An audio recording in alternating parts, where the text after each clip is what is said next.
안녕하세요. 저는 이혼하고 지방생활 청산한 30대 여성입니다. 파란만장한 결혼생활 끝에 이혼을 하게 되었어요. 그 황당했던 지난날의 경험을 들려드리고자 사연을 올려봅니다. 저랑 남편은 각자 평범한 생활 끝에 만나게 되었는데요. 남편 사업장에 갔다가 남편이 먼저 관심을 표현해줘서 그 우연으로 만들어진 인연이에요. 결혼하기까지 반대 없이 진행이 되었고 결혼하고 나서도 늘 그래왔던 것처럼 평범하게 살았습니다. 그런 저희 가정에 특별한 일이 찾아왔는데요. 제가 결혼할 땐 시부가 혼자였거든요. 근데 제가 결혼하고 한 5년 뒤쯤에 시부에게 좋은 사람이 생겼어요. 시부가 재혼을 하게 된 거죠. 시부는 워낙 집돌이라서 집에만 박혀있는 사람이었는데 재혼할 여자를 만나면서부터 외출도 많이 했고 좀 활기찬 분위기로 바뀌었습니다. 시부의 그 변화가 좋아서 저랑 남편은 시부의 재혼을 진심으로 축하해줬어요. 시부에게 배우자가 생겨서 노후가 덜 쓸쓸하겠다며 안심도 되더라고요. 시부가 재혼하면서 제겐 없던 시모가 생긴 셈이었습니다. 일단 새로운 시모는 돈이 좀 있는 사람이었어요. 그 덕에 시부가 재혼하기 전에는 작은 빌라에 살았는데 재혼하고 나선 바로 이사를 하였어요. 시모가 마련한 15억짜리 아파트 들어가게 된 거죠. 시모가 저희 식구 되자마자 끼친 영향력은 제법 강했어요. 시부의 살림이 나아졌을 뿐 아니라 저희 살림까지 도움을 주었습니다. 제 남편이 음식 사업하고 있는데 시모가 엄마 노릇하고 싶다면서 남편에게도 사업 자금을 두둑히 지원해 준 거예요. 덕분에 남편은 사업장을 확장 및 성장시키는 데 큰 도움이 되었어요. 그 덕분에 남편은 시모를 금세 엄마로 인정했습니다. 시부도 시모를 자기 집안을 살린 구세주 같은 사람이라며 전적으로 신뢰했죠. 저도 처음엔 시모의 그런 통 큰 마음과 포부가 멋있어서 같은 여자로서 존경했습니다. 그리고 남편이 잘 되는 건 당연히 저한테도 좋은 일이니까 더할 나위 없이 시모에게 고마웠어요. 그런데 무언가 이상한 기운을 받았던 건 정말 자각하지 못하고 있을 무렵부터 느껴지기 시작했어요. 시모가 유난히 저만 차별하는 것 같은 느낌이 드는 겁니다. 이런 생각은 자칫 가정 분위기를 망칠 수 있는 위험한 생각인 줄 알아서 저만의 착각이라고 생각했어요. 하지만 시간이 지날수록 시모가 어느 시점에서 저를 차별적으로 대하는지가 다 느껴지더라고요. 그걸 어느 부분에서 가장 강하게 느꼈냐면 시부가 며느리인 저에게 잘해줄 때였어요. 시부는 제가 며느리로서 자기 홀로 지낼 때 많이 신경 써준 걸 알아서 늘 고마워하던 사람이었어요. 원래 우리 가족은 시모가 없을 때부터 잘 지냈거든요. 그래서 시부는 제게 하던 대로 했을 뿐인데 희한하게 시모가 들어오고 나서 점점 가족 분위기가 달라지는 것 같았어요. 우선 제가 시모랑 눈이 마주치면 시모가 저를 흘겨보듯 눈길을 보냈는데요. 남편이랑 시부와 마주치면 금세 사근사근 웃더라고요. 그리고 제가 인사를 하거나 먼저 말을 걸면 못 들은 척을 해요. 그러다가도 주변에 시부나 남편이 있으면 제게 친한 척 하였습니다. 오해이길 바랬지만 제가 눈치 없는 미성년자도 아니고 살 만큼 산 성인인데 그 정도는 저도 판단 내릴 수 있었죠. 그렇다고 제가 당장 뭘 할 수 있는 건 없었어요. 제 개인적인 직감 때문에 대놓고 시비 걸지 않는 시모에게 따질 수 없었습니다. 그렇게 몇 달을 같이 지냈을 무렵 남편이 갑자기 제게 당황스러운 말을 건넸는데요. 엄마가 너한테 서운한 게 많대. 대체 평소 엄마를 어떻게 대했길래 엄마가 너 만나는 걸 눈치 봐? 설마 텃세라도 부렸던 거야? 무슨 소리야. 내가 뭐하러 어머님한테 그런 짓을 해. 당신은 내가 그럴 사람으로 보였어? 나랑 같이 지낸 세월이 얼만데. 알지. 그래서 나도 처음에 엄마 말 듣고 오해한 거라고 말했었어. 근데 사람이 느끼는 감정은 개인적인 거잖아. 엄마는 네 태도가 기분 나빴나 보더라고. 정말 예상치 못한 시점에서 남편의 경고를 들었는데 얼마나 어리둥절했는지 모릅니다. 저는 늘 평소대로 했을 뿐이고 가족 중 누구도 차별한 적이 없거든요. 시부의 아내이자 제 시모인데 어떻게 그랬겠습니까? 오히려 잘 보이려고 노력했고 시모가 새 가족에게 적응하기 힘들까봐 더 마음을 열고 다가갔을 뿐이었어요. 그런데 갑자기 서운한 게 많다뇨. 차라리 제가 더 서운하다고 하는 게 맞지 않나요? 시모가 저한테만 대면대면하게 굴었잖아요.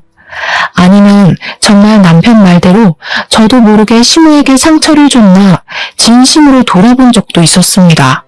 하지만 아무리 생각해도 시모가 어느 부분에서 감정이 상했는지 모르겠는 거예요. 그래서 며칠간 그 고민을 하다가 남편에게 한 번은 물어본 적이 있었어요.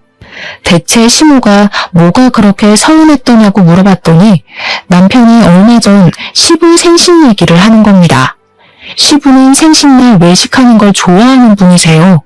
그래서 저랑 남편이랑 시부 생신 한 달 전에 괜찮은 식당 예약을 해놓은 게 일상 중 하나였습니다.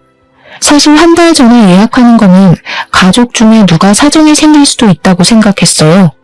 하지만 저희는 시부는 생신을 챙기는 것에 의미를 두기 때문에 누가 참석하고 말고는 크게 신경 안 썼어요.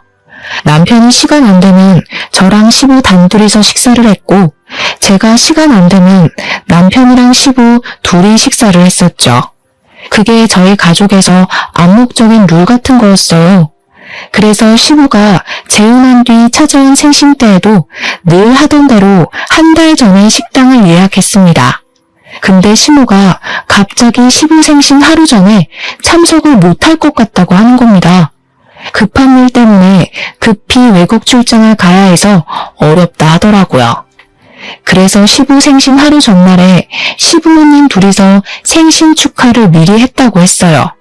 그렇다고 저랑 남편이 시부 생신을 안 챙길 순 없는 노릇이었습니다. 시부모님 하루 전날 생신을 챙기게 됐다고 저희한테 언지를 준 것도 아니었어요. 이미 축하 자리를 다 가진 후에야 말씀하셨거든요. 그래서 예약된 식당을 취소도 못했습니다. 당일 취소하면 계약금을 다 날려야 했으니까요. 시모가 시간이 안 되면 남편이랑 저만 예정대로 시부 생신을 챙기면 되겠다고 생각했어요. 때문에 예약 취소는 안 했고 그 다음날 시모 없이 시부랑 당일 만나서 식사했었죠. 근데 시모가 그게 서운했다고 하는 겁니다. 남편이 들었던 시모의 말은 이랬어요. 시부의 배우자가 빠졌는데 어떻게 많은 가족들끼리만 모여서 식사를 할 수 있냐고 했다는 거예요. 그러면서 제가 자기 소외시키는 것 같았다 하대요? 소외라뇨. 말 같지도 않은 소리입니다. 저는 시모의 판단에 진심 당황스러웠어요. 남편은 저와 같이 했던 시간이 더 길기 때문에 제가 그런 의도 아니었다는 걸 이해해줬어요. 하지만 제게 한 번 더 조심스레 경고를 해주더라고요. 엄마가 마음이 여린 사람 같으니까 당신이 좀 더 신경 써줘. 아무래도 엄마가 우리 식구끼리만 똘똘 뭉쳐있다고 생각하는가 봐. 나랑 아빠는 같은 혈육이라 괜찮은데 어떻게 보면 당신은 생판 남인 거잖아.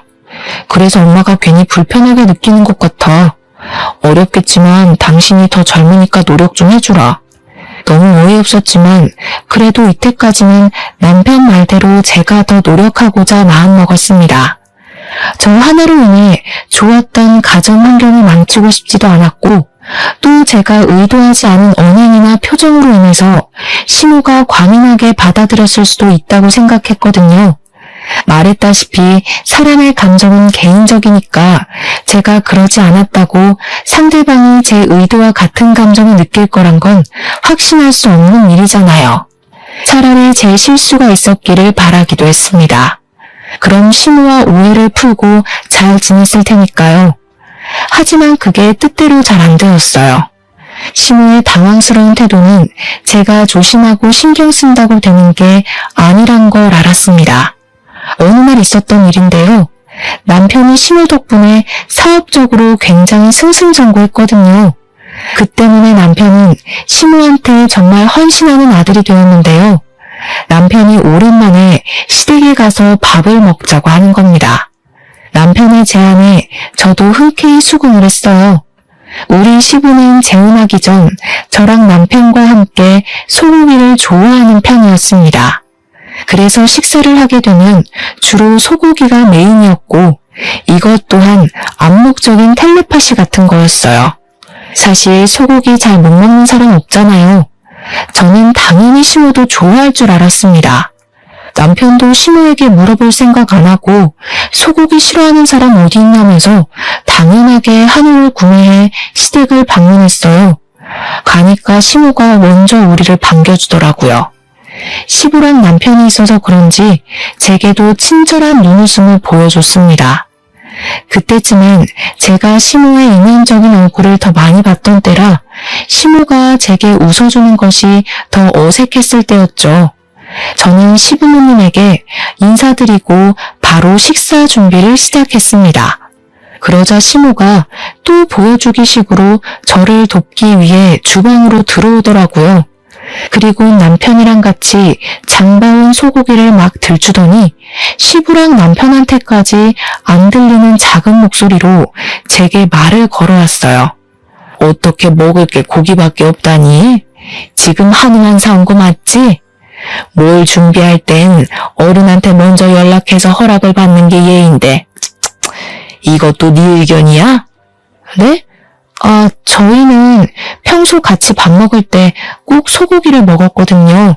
남편도 어머님께서도 소고기 좋아하실 것 같다고 굳이 물어볼 필요 없다고 해서요. 소고기 안 좋아하세요? 남편이 그렇게 얘기를 해도 마누라 되는 사람이 한 번 더 시부모님한테 확인을 했어야지. 센스가 있는 편도 아니구나. 됐으니까 내가 전복 사온 거 있거든. 그것도 손질해놔라. 저한테 그런 식으로 불평을 늘어놓는 시모는 냉장고에서 골드키위 2개를 꺼내서 거실로 가버렸습니다. 식사하기 전에 골드키위를 먹으면 건강관리에 도움된다나 뭐라나. 그러면서 시부랑 남편을 엄청 챙기더라고요. 시부랑 남편은 집에 선녀 같은 사람이 들어왔다고 엄청 좋아했어요. 기가 막혔지만 이따만 해도 시모가 그 이후로 별다른 시비 없이 넘어가서 별로 신경 안 썼습니다. 그렇게 저희는 식사를 잘 마치고 귀가까지 했어요. 그런데 남편이 자기 전 심각한 얼굴로 통화하고 오더니 갑자기 저한테 어처구니 없는 소리를 하더라고요. 방금 아빠한테 전화 왔는데 엄마가 지금 속상해서 잠도 못 자고 있대. 고기 별로 안 좋아하는데 억지로 먹었다고 하더라고. 엄마가 너한테 눈치 줬다는데 몰랐어? 잘 먹고 나서 왜 갑자기 그런 소리를 한대? 눈치는 무슨 눈치. 그냥 전복회 손질하란 말만 하셨지. 고기 싫어한다는 소리는 안 했는데? 그게 그 말이잖아. 네가 눈치채고 빨리 말해줬으면 내가 나가서 해물류 사오는 건데. 엄마 지금 기분 많이 상하셨어. 당신이 자기 계속 엄마를 이방인 취급하는 것 같다면서 눈치 너무 보인다고 하더라. 저 때문에 시모가 식사한 것도 다체해서 소화제를 마시고 있다는 남편의 말을 들으니 이젠 정말 미치고 팔짝 뛸 노릇이었습니다. 시모는 가족 중에서 제게 가장 서운하다면서 자기를 마음에 안 들어하는 것 같고 시어머니로 인정 안 하고 싶어하는 것 같은 말까지 했다고 하더라고요. 이게 무슨 말도 안 되는 소리인지 모르겠는 겁니다. 솔직히 이쯤 되니까 시모가 피해망상이라도 있나 싶었어요. 그게 아니고서야 매사에 제 행동을 부정적으로 평가하는 게 이해가 안 되었으니까요. 근데 여기서 더 짜증났던 건 시모보다 남편의 태도였어요. 내가 몇 번을 말했어. 엄마가 좀 예민한 편이니까 신경 써달랬잖아. 안 그래도 재혼한 것 때문에 엄마 혼자서 우리한테 잘하려고 얼마나 스트레스 받고 있는데 대체 내가 뭘 어떻게 신경 써줘야 하는데? 나 거짓말 안 하고 아버님보다 어머님을 더 챙겼어. 나야말로 어머님이 날 마음에 안 들어해서 일부러 모함하는 것 같은데 하지도 않은 짓을 했다고 할 때마다 얼마나 어이없는지 알아? 야, 엄마가 우리한테 얼마나 많은 도움을 줬는데 어떻게 그런 소리를 할 수가 있어? 네가 뭘 실수했으니까 엄마가 소가리를 했겠지. 설령 네가 그런 적 없다고 해도 그냥 무조건 엄마한테 잘못했다고 해야 되는 거야. 원래 며느리는 그런 거잖아. 며느리가 무슨 노비인 줄 알아? 잘못하지도 않은 일을 무조건 사과하게. 지금 보니 당신도 웃긴다. 당신 머릿속에 고부관계는 며느리만 손해봐야 되는 거야? 그게 아니라 솔직히 막말로 당신 여태 시어머니 없어서 편하게 지냈잖아. 우리 아빠가 당신한테 시집살이를 시켰던 것도 아니고 나도 아빠도 당신 편하라고 얼마나 신경 쓰고 살았는데 당신도 이만큼 편하게 지냈으면 이제 시어머니한테 져주고 살 수도 있는 거 아니야? 나랑 아빠 생각해서라도 그래 줘야지. 남편이 시모를 굉장히 엄마로 생각해서 제게 서운함을 토로하는 건 아니었어요. 제 감이었지만 남편은 시모가 자기 사업에 돈을 퍼주어준다는 이유만으로 제 감정을 묵살하기로 마음먹은 것 같았습니다. 그저 시모의 심기가 불편할까봐 그것만 신경 썼고 시모가 자기 사업에 돈을 안 써줄까봐 걱정돼서 저를 나무라는 것 같았어요. 제 남편이 이런 무책임한 사람이 아닌데도 이렇게 막무가내로 참고 그냥 비위만 잘 맞추라 강요하는 것 보면 말이죠. 그 뒤로 저와 남편의 관계는 급속도로 냉각되었습니다. 제가 일방적으로 남편을 상종하지 않았기 때문이었어요. 남편과 대화를 하면 어쩔 수 없이 시모의 존재가 튀어나오기 마련이었고 그럼 저희는 사이 괜찮다가도 그날 하루를 통째로 망치게 되었으니까요. 언젠가부터 가정의 평화가 깨지자 제 하루하루는 솔직히 지옥과도 같았습니다. 남편 말대로 시부가 재혼하기 전만 해도 제겐 시모가 없었어요. 그래서 고부 갈등 겪을 일도 없었고 따로 시무란 존재로 인해 스트레스 받을 일도 그저 남일이었죠. 하지만 그렇다고 새로 생긴 시모에게 고나리질을 당연히 당해야 한다는 논리는 납득할 수 없었습니다. 고부 갈등과 시모의 지적질이 며느리의 숙명이라고 말하는 남편에게 너무 서운했어요. 이건 남편이 제게서 마음이 떠났고 변해버렸다고 얘기를 하는 게 설명하기 쉬웠습니다. 근데 여기서 변한 사람이 남편만 아니었다는 것도 제겐 고민거리였어요. 평소 남편보다 저를 더 많이 아꼈던 시부가 남편 못지않게 돌변해버렸는데요. 시모가 그간 무슨 입김을 불어넣었는지 저를 바라보는 시부의 눈빛이 예전 같지 않은 겁니다. 심지어 시부는 남편보다 훨씬 감성적인 사람이라 제가 힘든 것에 대해 유독 많이 신경 써주었는데 어느 날은 저를 따로 부르더니 정말 서운한 소리를 하시더라고요. 너 시애미가 돈 대준다는데 시험관이라도 해볼래? 너도 이제 40을 바라보는 나이인데 아이 가지려면 아무래도 서두르는 게 좋지 않을까 싶어서. 사실 저는 난임이라서 아기를 포기하고 살고 있었습니다. 그건 남편과 시부도 당연히 알고 있는 사정이었어요. 솔직히 초반에는 제가 빚을 내서라도 아이를 가지려고 했었습니다. 그런데 남편이랑 시부가 미리 시험관에 대해 조사를 해오더니 생각보다 쉽지 않은 일임을 알고서 굳이 권유하질 않았어요. 아무래도 시험관을 하면 산모 몸이 많이 망가진다고 하더라고요. 남편이랑 시부도 아이가 있으면 좋겠다고 생각하셨지만 그래도 제 건강에 더 중점을 두는 겁니다. 그러면서 제 몸이 고생하면서까지 비싼 돈 들여서 시험관 할 필요 없다고 하더라고요. 우리끼리 잘 먹고 잘 살면 된다고 해서 아이 문제는 그 이후로 더 이상 언급이 안 되고 있었던 부분이었어요. 근데 시모가 시부한테 왜 저랑 남편 사이에 아이가 없냐고 물어본 것 같더라고요. 그래서 시부가 어쩔 수 없이 제가 난임이라는 걸 시모에게 밝힌 것 같았죠. 시부는 제가 상처받을 걸 고려해서 시술을 단 한 번도 물어본 적이 없는 사람이라 했잖아요. 근데 무슨 바람이 불었는지 갑자기 시험관을 제안하는 겁니다. 너무 당황스러웠어요. 아버님, 손주는 필요 없다고 하셨잖아요. 그래도 그땐 이제 막 30대로 올라왔던 때라서 체력이 괜찮았지. 지금은 못해요. 갑자기 왜 마음이 바뀌신 건데요? 그렇긴 한데 네 시애미 말 들어보니까 손주가 있어야겠더라고. 나중에 우리 재산은 다 누가 책임질 거냐? 너 하나 때문에 우리 집 대가 끊기는 건 좀 아닌 것 같더라. 지옥 가면 그 원망을 내가 다 살 거 아니니? 네 몸이 힘든 건 알겠는데 그동안 우리가 네 편이 많이 봐줬으니까 이젠 우리한테 좀 맞춰주는 게 어때? 정말 말도 안 되는 핑계라고 생각했습니다. 손주를 가지라는 제안도 황당했지만 그 이유가 시모 때문이라는 것이 저를 더 한숨 짓게 만들었어요. 제가 시모를 굳이 마주치지 않아도 남편이랑 시부 때문에 항상 시모의 존재를 느껴야 했는데요. 그게 어느 순간부터 너무 진절머리 나더라고요. 시간이 지나다 보니까 시부랑 남편만 봐도 시모가 떠오르곤 했어요. 그 사람들 입에서 나오는 시모는 제가 알고 있는 시모랑 늘 달랐으니까요. 제가 느끼는 부정적인 감정이 전부 시모한테서 파생되어 나오고 있었다는 걸 깨닫자마자 저는 시모랑 대화를 제대로 해보고 싶었습니다. 단 한 번도 시모랑 둘이서 마주보고 얘기해 본 적이 없었거든요. 그래서 시모에게 연락해 따로 만남의 장소를 가졌죠. 오해하지 말고 들어주셨으면 좋겠어요. 어머님께서 저한테 불만이 있는 것 같아서요. 혹시라도 제가 뭘 실수하고 있다면 차라리 저한테 말씀해 주시겠어요? 괜히 아버님이랑 남편한테 말해서 저희 가족 분위기 흐리지 마시고요. 대체 저한테 왜 이러세요? 제가 마음에 안 드시는 거예요? 이제 알았니? 네가 언제 그런 소리를 하나 기다리고 있었어. 내 예상보다 좀 더 오래 걸리긴 했지만 이제라도 눈치챘으면 이혼도 좀 해줄래? 저 이때 잘못 들은 줄 알았습니다. 그래서 시모에게 되풀이되는 질문을 다시 했었죠. 뭐라고 그랬냐고 무슨 소리냐는 말밖에 못했어요.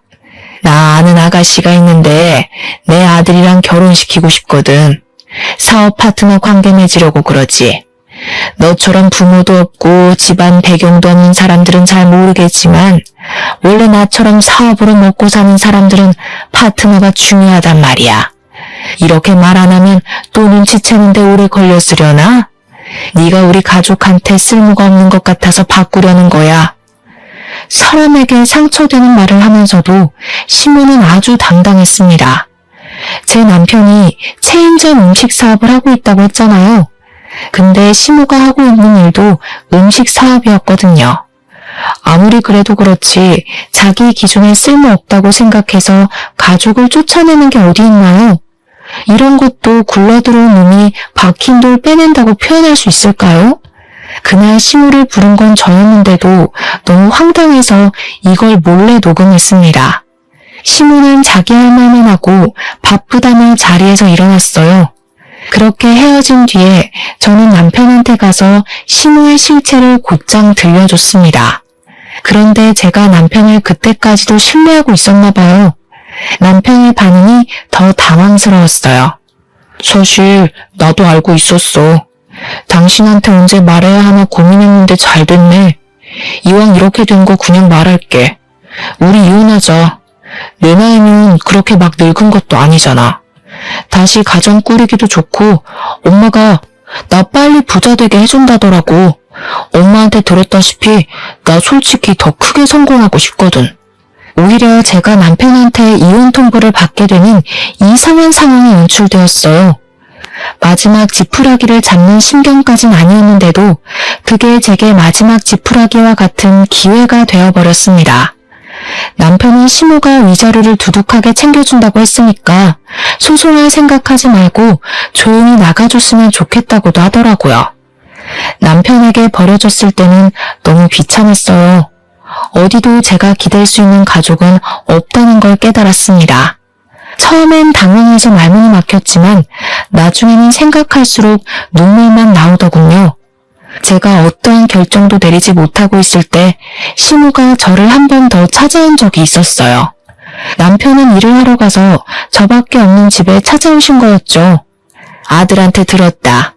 벌써 둘이 얘기 끝냈다면서? 약속대로 위자료는 네가 소송해서 받을 돈보다 넉넉할 거야. 이 정도면 너도 그렇게 서러운 입장은 아닐걸? 그동안 우리 식구 위해서 수고한 노력이 가상해서 꽤 많이 쳐줬어. 서로 잘해보자고 이러는 거니까 너무 서운해하지 말았으면 좋겠네. 제 생각엔 처음부터 이럴 작정이었던 것 같은데 정말 그깟 사업 때문에 멀쩡한 식구를 내쫓으려는 거예요? 몇 번을 말해야 알아듣는 거니? 다신 우리 식구 앞에 나타나는 일 없었으면 좋겠어. 내 아들이 재혼했는데도 그 앞에서 걸리적거리면 돈 떼먹는 짓이나 마찬가지니까 조심 좀 해주고. 그렇게 시모는 떠났지만 제가 이혼 합의서에 도장을 찍을 때까지도 저를 붙잡는 사람 아무도 없었습니다. 그렇다는 말은 결국 시모를 말리는 사람도 없었다는 거죠. 근데 제가 집을 떠날 때 시부가 제게 마지막으로 그런 말을 하더라고요. 살다 보니 손주의 존재가 중요한 것 같아서 그러는 거니 속상해하지 말라고요. 그러니까 시부는 제가 시험관 수술을 하기 싫어서 차라리 이혼을 선택한 거라고 알고 있었어요. 시모가 시부에게 나쁘게 보이고 싶지 않아서 또 거짓말을 쳐놓은 것 같았습니다. 시부가 여전히 제게 가족이었다면 시모의 만행을 밝혀줬겠지만 사실 그렇게 했다가 남편한테 한 번 배신당했잖아요. 시부라고 안 그럴 것 같지 않더라고요. 그래서 저는 그냥 시부에게 시모에 대해 말도 안 하고 나와버렸어요. 시부가 시모로 인해 망가진다면 그건 시부의 자업자득이라 생각했으니까요. 그리고 남편에겐 작별 인사도 안 했습니다. 시모 실체를 알면서도 자기 출세 때문에 저를 버린 파렴치한 인간이 아니니까 그 사람들이 얼마나 잘 먹고 잘 살지 모르겠지만 저도 이왕 이렇게 돼버린 거 깔끔하게 미련을 놓았어요. 당연히 아쉬운 부분도 있었죠. 그래도 그 잠깐 위태로웠다고 막상 빠져나오니까 살만하더라고요. 시모가 제게 준 돈은 진짜로 위자료 받았을 액수보다 많았습니다. 덕분에 새 삶을 꾸리는 데는 그리 생활고를 겪지 않아도 되었어요. 고작 돈에 흔들려서 저를 버린 사람들에게 오히려 제가 더 잘 먹고 잘 산다는 걸 보여주고 있었습니다. 그래서 저는 재산 분할로 얻은 돈까지 보태어 집을 구했고 어느 고등학교 앞에 분식집을 차렸죠. 이혼 조정 기간은 한 달 동안 분식집을 시작했는데요. 학생들 유입이 많은 곳이다 보니까 분식집 장사는 처음부터 대박기를 걸을 수 있었어요. 또 아이들이 친화력이 좋아서 저를 금세 이모라고 부르며 다가와 주더라고요. 그 재미로 살다 보니까 생각보다 이혼에 대한 아픔은 빨리 잊을 수 있었습니다. 그렇게 이혼 조정 기간이 끝나고 이제 정말 제 삶의 자유를 얻었다고 생각할 때쯤이었어요. 우연히 시모의 모습 발견하게 된 겁니다. 시모가 나타날 만한 곳은 아니라서 제가 잘못 본 건가도 했는데 분명 시모였어요. 시모를 보자마자 지나갔던 악몽이 떠오르더라고요. 시모는 고등학교에서 나오는 웬 학생을 아는 체 하고 있었습니다. 굉장히 친한 사이처럼 보였어요. 제가 결혼 생활하면서도 한 번도 본 적 없는 애라서 시모랑 무슨 관계인지 궁금했습니다. 아니나 다를까 그 아이가 분식을 먹고 싶다고 했는지 시모랑 고등학생 아이가 같이 제 식당으로 들어오는 겁니다. 저는 일단 급하게 모자를 눌러쓰고 마스크까지 하며 정체를 숨겼어요. 그래야만 시모와 그 아이의 관계를 엿들을 수 있을 것 같았거든요. 그렇게 주문 먼저 받았습니다. 그리고 최대한 그들의 대화를 엿들었죠. 그리고 저는 굉장히 충격받을 수밖에 없었어요. 저번 주 시험은 잘 쳤어? 우리 아들 고생하는데 엄마가 옆에 못 있어줘서 미안하네. 아빠한테 너 맛있는 거 사주라고 돈 보내줬었는데 아빠랑 맛있는 거 먹었어? 시모가 그 고등학생 아이한테 아들이라고 부르는 것에 무척 혼란스러웠어요. 분명 시모한텐 가족도 없다 했었고 결혼한 적도 없다고 했거든요. 그런데 아들이라뇨. 저 너무 놀라서 그 사실을 또 음성 녹음하기 시작했습니다.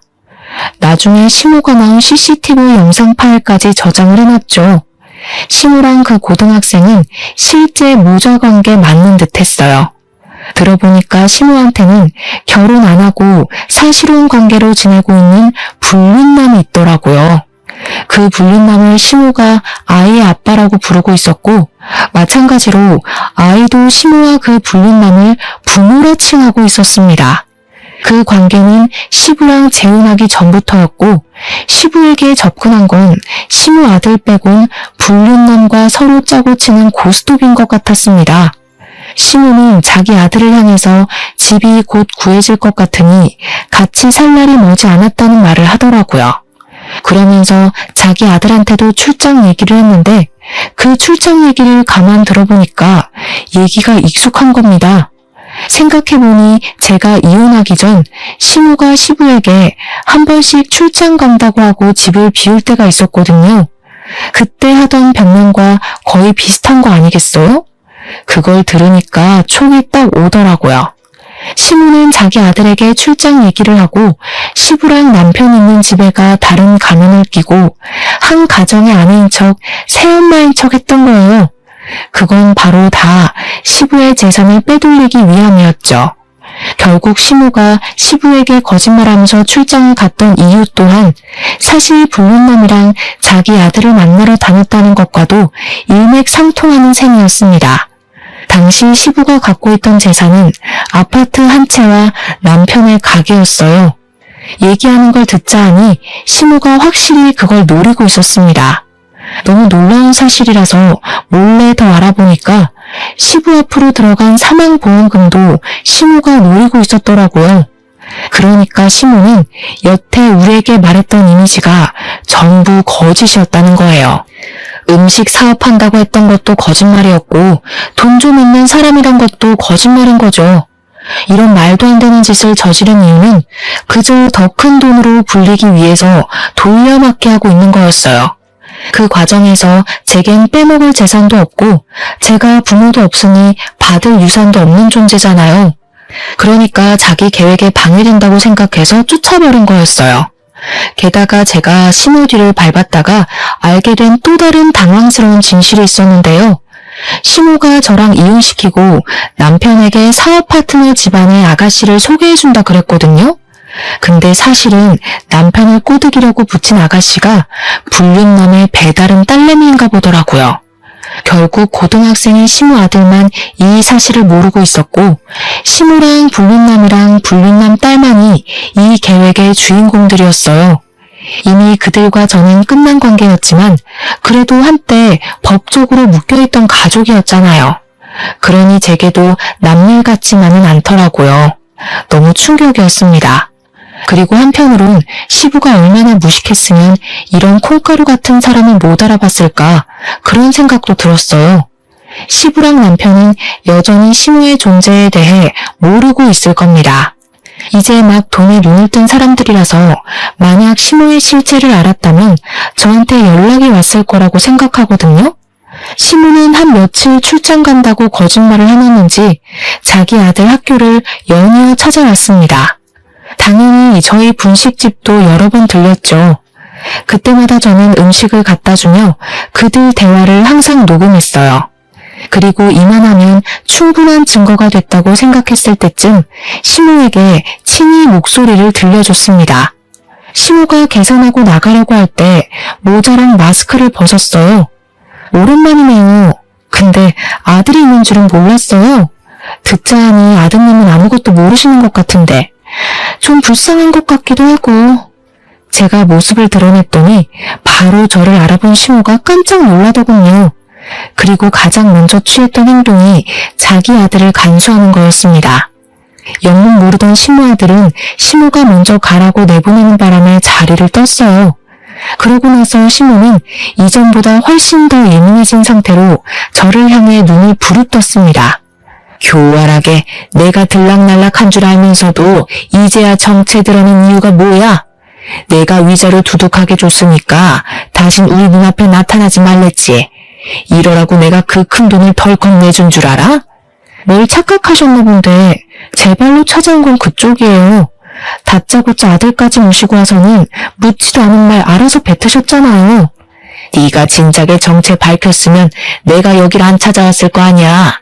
대체 무슨 생각으로 숨기고 있었던 거야? 뭐, 날 협박이라도 하려고? 굉장히 무서우신가 봐요. 보아하니 아직 계획하고 계신 게 마무리 안 되신 것 같은데. 여기서 다 들통나면 어떻게 되는 건데요? 사실 저는 상관없는 입장이라 그쪽이 망하든 저쪽 식구들이 망하든 상관없거든요. 시모는 그제야 뒤늦게 자신의 실수를 깨달은 것 같았습니다. 갑자기 태세를 전환하며 저를 붙잡고 제발 비밀로 해달라고 사정하더라고요. 그러면서 저보고 돈 필요하냐고 묻대요. 제가 자기처럼 돈에 미쳐서 사람을 위협하는 걸로 보였나 봐요. 자기가 대출받아서 얼마든지 돈 줄 테니까 남편이랑 시부한테만은 사실을 말하지 말라는 겁니다. 사실 저는 그 자리에서 시부 사과를 한참이나 보다가 알겠다고 해줬어요. 어차피 저는 위자료도 받은 사람이었고 정말로 어느 쪽이 망하든 말든 관계없는 일이라 생각했거든요. 그러니까 시모가 고맙다면서 비밀만 지켜준다면 저한테 충성을 다할 것처럼 굴더군요. 정말 고마워. 내가 그동안 쌀쌀맞게 군 건 너한테 악감정이 있어서가 아니라 그냥 집에서 내보내려고 했을 뿐이야. 다른 악감정은 절대 없었어. 이제 우리 손잡은 거나 마찬가지인 거야. 혹시 돈 필요하면 언제든지 연락해. 시모는 끝까지 미안하다고 사과만 하더니 제게 손까지 흔들면서 자리를 떴습니다. 근데 미안하지만 저는 시모의 약속을 지켜줄 생각이 없었어요. 죄 없는 사람을 괴롭히고 내몬 사람들이 행복하면 안 되는 거잖아요. 그래서 저는 시모가 가고 녹음을 마무리 짓자마자 파일을 전 남편한테 보내버렸습니다. 당연히 시모가 집에 가기 전에 이 엄청난 사실은 퍼지고 말았죠. 전 남편한테서 오랜만에 전화가 오더라고요. 생각 없이 받아봤더니 다짜고짜 화를 내는 겁니다. 갑자기 무슨 개수작이야? 우리 엄마가 했던 약속 잊었어? 위자료 줬으니까 나 재혼하는 길 방해하지 말랬잖아. 방해할 생각 없어. 오히려 너한테 도움 준 것 같은데. 여전히 돈에 눈이 멀어서 상황 판가름도 제대로 못하고 있네. 그 파일 믿든지 말든지는 네 선택이겠지. 돈을 포기할 건지 인생을 포기할 건지 잘 생각해보면 될 거야. 전 남편에게 주는 마지막 선물과도 같았습니다. 솔직히 제가 쫓겨나는 입장이었는데도 소송 못하고 합의 이혼했잖아요. 그 대가로 돈을 받았고요. 그래서 그런가 마음 한편에 억울함이 짓눌려 있었거든요. 이렇게라도 그 사람들에게 복수를 할 수 있다면, 이것이 제게 주어진 기회라면 저는 주저하지 않고 그 집안을 망쳐놓고 싶었습니다. 역시나 전 남편은 제가 보낸 녹음 파일 때문에 흔들리기 시작했어요. 제가 조작을 할 수 있는 능력이 없다는 것도 남편이 알고 있었고, 조작이라고 하기엔 시모 목소리가 너무 현실성 있게 다가와서 사실이란 걸 알았을 거예요. 그때쯤에 저는 CCTV 영상까지 전 남편한테 보냈습니다. 그랬더니 전 남편한테서 2번의 연락은 오질 않았어요. 분명 확인은 했는데 말이죠. 그리고 그날 저녁, 시댁은 결국 풍비박산이 난 듯 했습니다. 시모가 뒤늦게 저한테 전화와서는 쌍욕을 하면서 저 때문에 돈 날렸다고 소리치더라고요. 감히 내 뒤통수를 쳐? 너 내가 얼마나 무서운 사람인지 모르지? 나 우리 가족을 위해서라면 뭐든지 하는 사람이야. 네가 하는 가게 절대 가만 안 둘 거야. 쳐들어가서 다 망쳐놓을 거야. 멀쩡한 내 인생 망쳐놓은 사람이 누군데요? 그렇게 무능력하면 바보처럼 살 것이지 왜 사기를 쳐서 여러 사람 피곤하게 만들어요? 아줌마가 저한테 사과한 것도 솔직히 아줌마 살려고 머리 쓴 거잖아요. 제가 2번 당할 줄 아세요? 부모 없이 큰 것들이 이렇게 융통성 없고 독하기만 하더라. 너 지금 사람 잘못 건드린 거야. 내가 이대로 넘어갈 거라고 생각하면 오산이라고. 너 때문에 다 망쳤으니까 너도 나한테 받아갈 위자료 다 토해내. 한번 해보죠. 누가 더 망가질지 저도 궁금하네요. 일단 그쪽이 한 번만 더 주둥아리 함부로 놀리면 난 이제 아줌마 아들을 찾아갈 생각이에요. 멀쩡하게 학교 다니는 아줌마 아들 인생도 같이 시궁창 만들고 싶으면 계속 해봐요. 아줌마가 저한테 하는 것 2배로 아줌마 아들이 그대로 받게 될 거예요. 시모가 자기 아들을 바라보는 눈빛은 시부랑 남편한테도 보여주지 않았을 만큼 인정이 많았습니다. 그래서 그 아들이 시모의 최대 약점이라는 걸 바로 알 수 있었어요. 미성년자 인생을 갖고 놀 생각은 당연히 없지만 시모를 그렇게 겁주지 않으면 멈추지 않을 것 같더라고요. 역시나 시모는 자기 아들을 걸고 넘어지니까 어쩔 수 없이 항복을 하였습니다. 그리고 그 뒤를 예상한 절차였어요. 결국 시부가 시모를 이혼 소송 걸었다고 하더라고요. 또 전 남편은 자기가 만나고 있던 재혼녀가 시무의 의붓딸이라는 걸 알고 제대로 충격받은 것 같았습니다. 자기 아빠 재산 때문에 붙어 있었던 여자라고 하니까 약간 사람에 대한 깊이까지 생길 것 같았어요. 나중엔 저한테까지 연락이 오더라고요. 연락 와서는 미안했다고 다시 재결합할 수 없겠냐고 애걸하는 거 아니겠습니까? 당신 말대로 내가 진짜 돈에 눈이 멀었던 거야. 미안해. 내가 당신한테 얼마나 큰 실수를 했는지 감히 다 말할 수 없을 정도겠지만 앞으로 반성하면서 살게. 평생 당신한테 헌신하고 살 테니까 제발 다시 돌아오면 안 될까? 한 번 돈맛 본 사람인데 두 번째 유혹 왔을 때 안 할 거란 확신이 어디 있어. 나는 너랑 네 아빠가 내 인생에서 꺼져줘서 이제야 마음 좀 편해지는 것 같은데 나더러 다시 그 뻔뻔한 낯짝들을 보고 살라고? 내가 무슨 테레사 수녀인 줄 알아? 내가 볼 땐 네 아빠나 너나 그냥 독거 인생으로 재미없게 살다 갈 팔자 같거든. 무슨 욕을 해도 다 들어줄 수 있어. 그러니까 재결합만 하자. 아빠도 너한테 엄청 미안해. 네가 다시 돌아오면 아빠가 재산의 일부를 너한테 상속하겠대. 그 좋은 걸 나한테 왜 줘? 돈 좋아하는 둘이서 평생 재산 끼고 살면서 알거지 신세나 모면하세요. 아니면 너네 아빠한테 돈 많은 다른 아줌마 좀 꼬셔보라고 하던가. 한 번 잃은 신인은 두 번, 세 번도 잃을 수 있다고 보기에 무시해버렸어요. 그렇게 하고 싶은 말 다 하고 전화를 끊은 뒤론 전 남편 쪽에서 더 이상 연락이 없었습니다. 나중에 어쩌다가 우연히 듣게 된 소식인데 시무 덕분에 커졌던 전 남편 사업장 규모가 말도 안 되게 축소되었다고 하더라고요. 저는 전 남편의 멘탈이 많이 흔들려서 사업장 운영이 힘들어진 줄 알았거든요. 근데 알고 보니 빚 때문이더라고요. 시무가 사기치려고 대출을 엄청 많이 받아놨대요. 게다가 시부 몰래 시부 앞으로도 대출을 몇 번 받았고 시부가 시무를 향한 신뢰 때문에 의심 없이 대출을 해준 적도 있었다고 했어요.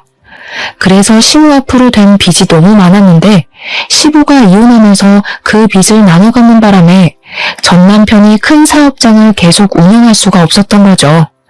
안타깝게도 사업장을 축소하자마자 매출이랑 바로 직결이 되어 수익이 뚝뚝 떨어진 것 같았습니다. 집도 팔고 작은 집으로 이사 갔다는 말을 들었는데 사실은 그게 아니라 남편 사업장에 있는 사무실에다 자리를 깔아놓고 자고 먹는다는 얘기도 있었어요.